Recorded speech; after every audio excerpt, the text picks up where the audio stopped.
Gordon takes a tumble. Sir Topham Hatt's engines are proud of how useful they are, but none of them feels more important than Gordon. "Watch out," Gordon wheezed. "You'll get my paint all sooty." Pulling freight cars is a sooty job, teased Salty, but then you wouldn't know.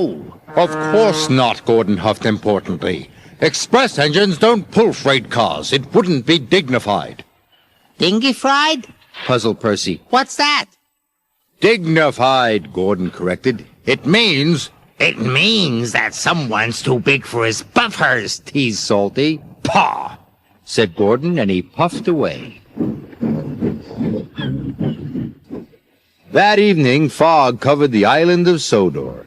Everything slowed down, and soon the docks were packed with waiting freight cars. This caused confusion and delay. Sir Topham Hatt came to the sheds. He was in a great hurry. "Henry, Thomas, and Percy," he said, "you must go to the docks immediately."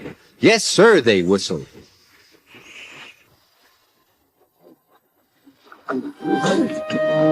Then Sir Topham Hatt turned to the big blue engine.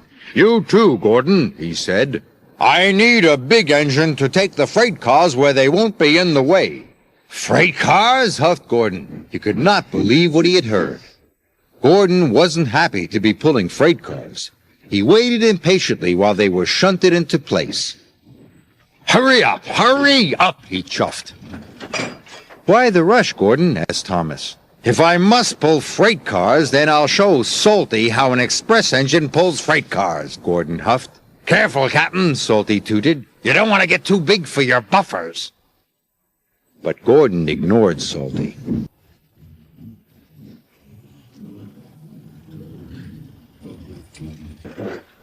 The next morning, Gordon raced along with his heavy load.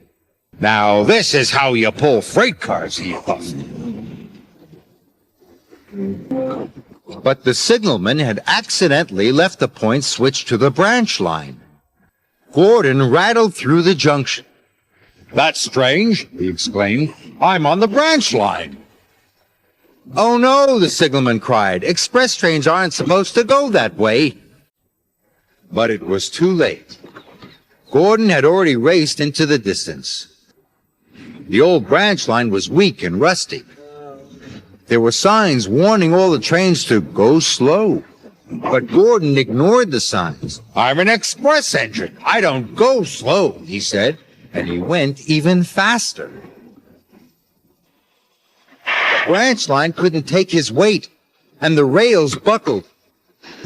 "Whoa, help!" Gordon cried as he slid off the tracks and into a field.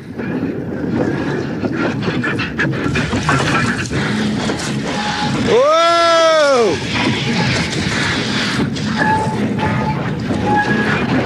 Whoa!